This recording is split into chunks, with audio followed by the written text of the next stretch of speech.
In a White House briefing exclusively for new media today, Press Secretary Karoline Leavitt bypassed the mainstream propaganda machine to deliver the real numbers behind Trump's first 100 days.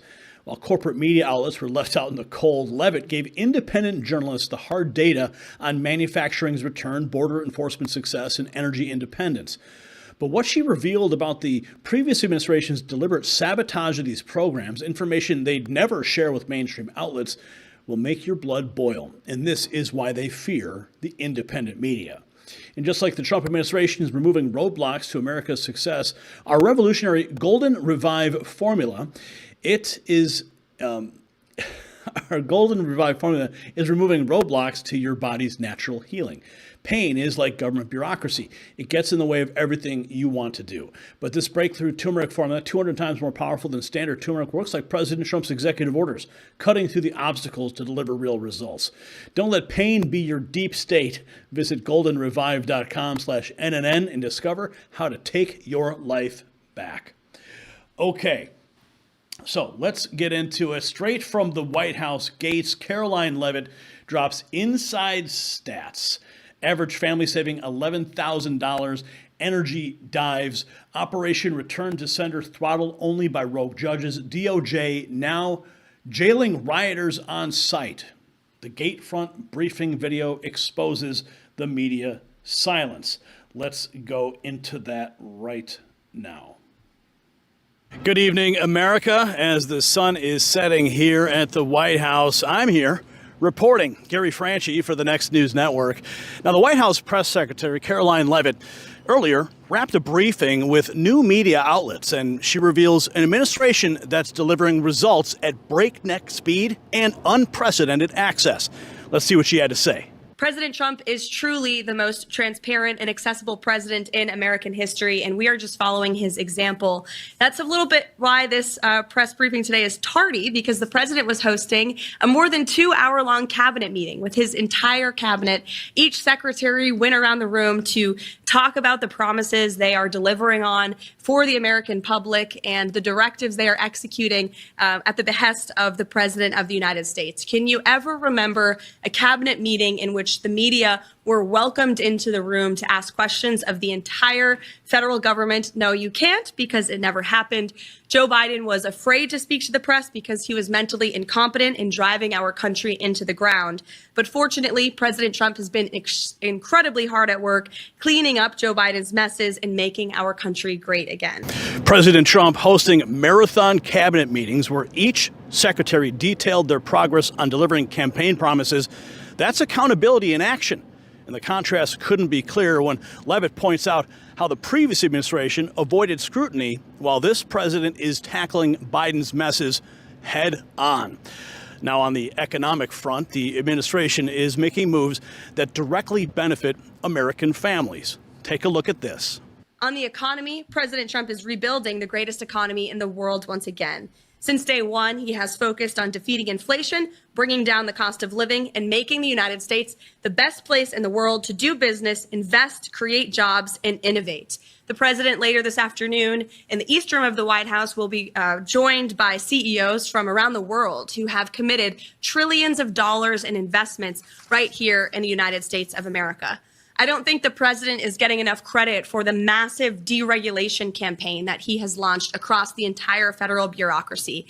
He himself has signed a number of executive orders to unleash rapid deregulation and reduce the cost of living for families and for small businesses, and we are seeing a big impact of this already. His deregulatory actions thus far will save nearly $11,000 per family of 4 over the next several years.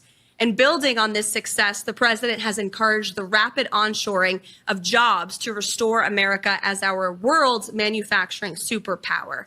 He is effectively utilizing tariffs to bring the entire world to the negotiating table, offering more favorable terms for our country.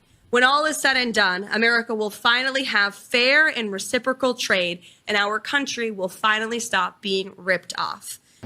This massive deregulation campaign is already yielding remarkable results. $11,000 in savings for the average family of 4 over the next several years. That's mortgage payments, car repairs, college funds. And Leavitt emphasized how the president is using tariffs strategically to bring manufacturing back to American soil and stop the economic bleeding that we've experienced for decades. The administration is also confronting politically motivated violence head on. Listen to this. We have seen a rise in political violence that stems from the left, dating back to the Black Lives Matter movement, which the left and the Democrats don't want to talk about much, but they burned down American cities. And the Biden administration did nothing to prosecute those who created that violence, oftentimes not just destroying businesses, but also lives and communities as well. You look at the rise of violence against the president himself and his supporters. You had 2 heinous assassination attempts from leftist lunatics, and the president is lucky and blessed to be here today because he was able to survive that political violence and those assassination attempts. Look at the recent attacks on Tesla, on Elon Musk's company. It's quite ironic because Democrats and leftists were the greatest fans of Tesla. Many Democrats drive Teslas to this very day, but then it's that their same party who is doing nothing to stop or condemn or discourage this violence from taking place. In many cases, Democrat elected officials are actually inciting it and encouraging it. But that's not going to be allowed to happen anymore. The Attorney General was just in the cabinet room with the president and made it very clear to anyone who is inciting violence or participating in violence, you will be prosecuted to the fullest extent of the law. And no longer do we have a Justice Department that chooses prosecutions based on one's political affiliation. If you break the law, you will be held accountable for that. And I think we are truly restoring a fair and equal justice system in this country. The Attorney General spoke earlier about how there have been several cases brought against those who have perpetrated this political violence against Tesla, which is a great American-made company. And we need to see more people on the other side of the aisle stepping out to discourage this violence. But I don't think we will hold our breath. We won't wait for them. The president is leading by example. And I think the restoration of justice we've seen at the DOJ under the leadership of Pam Bondi and Kash Patel, who's doing an incredible job as the FBI director, is a testament to that. The stark reality Leavitt described as chilling. 2 assassination attempts on President Trump, widespread political violence dating back to the BLM riots, and recent attacks on American companies like Tesla. But what's most important is the change in approach. The Justice Department, under Attorney General Pam Bondi and FBI Director Patel, is now persecuting lawbreakers regardless of political affiliation. And energy independence is another area where dramatic change is already evident. Let's have a look. It's 2 pieces. One of them is absolutely the message of President Trump. We're no longer going to stand in the way of oil production and natural gas production in our country. We had 4 years of pretty strident, all of government attempts to hamper oil and gas production. That's going to push prices up because people are worried about supply. That has been reversed. And leading up to inauguration and even after inauguration, President Trump has been steadfast. Everything we can do to grow U.S. oil and gas production, coal production, electricity production, every production in this country. That's the positive factor, and I think that's a huge part. That's probably the biggest piece of it. After 4 years of policies that deliberately hampered American energy production and drove up prices, President Trump has completely reversed course. The message is clear. America will produce oil, natural gas, coal, and electricity in abundance. This isn't just about lower prices at the pump. It's about national security and economic strength. Not everything is smooth sailing, though. Leavitt addressed judicial obstacles to border enforcement. Check this out. All right, another judicial pushback against President Trump's immigration crackdown. This comes after dozens were arrested in January during Border Patrol's Operation Return to Sender, where agents rounded up people determined to have entered who were determined to have entered the country illegally. Yesterday, California District Judge Jennifer Thurston demanded CBP agents cannot arrest suspected illegal migrants without a warrant or reason to believe the person is a flight risk before they can get one. Operation Return to Sender was rounding up illegal errants until Judge Thurston stepped in with her demand for warrants. This kind of judicial activism directly counters what the American people voted for, a secure border and enforcement of existing immigration laws. And despite these obstacles, the administration remains committed to its border security mission. The president is also implementing common sense safety measures, as seen in this trucking industry initiative. Have a look. Russell Rocha has been a truck driver for 17 years. We need to open the door to opportunity for everybody. While he says there is a need for drivers, Rocha sees the logic behind the executive order signed by President Donald Trump on Monday. If you can't read or understand a certain sign that's a little dangerous, it could affect all of us. The new order requires truckers to demonstrate proficiency using the English language before getting behind the wheel. According to the executive order, proficiency means drivers can read and understand traffic signs and communicate with traffic safety, border patrol, and agricultural checkpoints, as well as others. Es una ley inefasta. It's an awful law, Yoman Rivera told me. En mis 15 años como camionero. In my 15 years as truck driver, I never had an issue with English. Rivera claims he recognized the signs and communicated with officers with his limited English.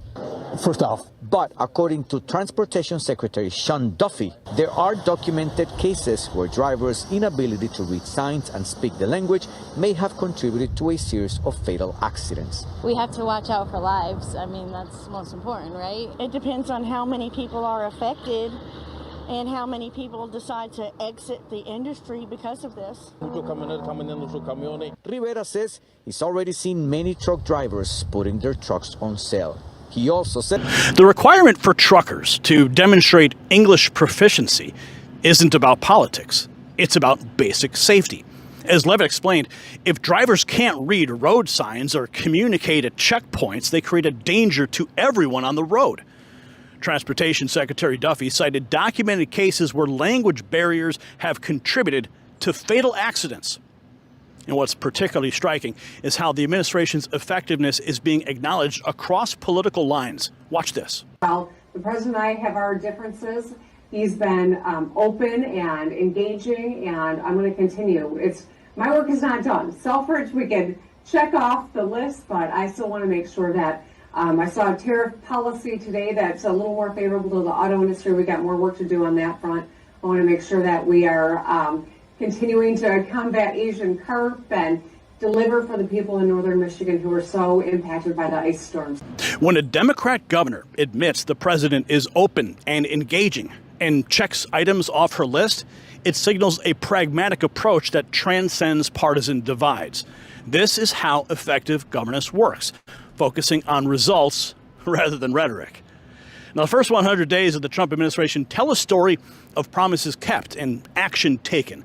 We're witnessing a government that's scaling back regulations to save families money, unleashing domestic energy production to lower costs, securing the border despite judicial interference, implementing safety reforms that save lives, and restoring equal justice under the law. This isn't about media access or political theater. It's about tangible results that improve American lives. The border is more secure, energy prices are falling, regulations that strangled small businesses are being eliminated, and political violence is being confronted without partisan favoritism. After years of economic decline and social division, we're seeing an administration laser focused on making America great again through concrete actions rather than empty promises. This is Gary Franchi from just outside the White House. Remember, stay vigilant, America. Today's exclusive new media briefing showed exactly why the mainstream media and their press is becoming irrelevant. While they push their tired narratives from outside the gates, Press Secretary Leavitt gave independent journalists like us real numbers, clear, measurable victories that directly impact American families. So the question every citizen should be asking tonight is this: why does it take independent media to get the truth about what's really happening in our government? Drop your comments below about which achievement from these first 100 days impressed you the most. Was it the border numbers, the manufacturing jobs, the energy independence? Let us know what you think. And while you are celebrating, go ahead and hit the merch shop down below, shop.nextnewsnetwork.com, and grab some merch to show the world where you stand with the real news.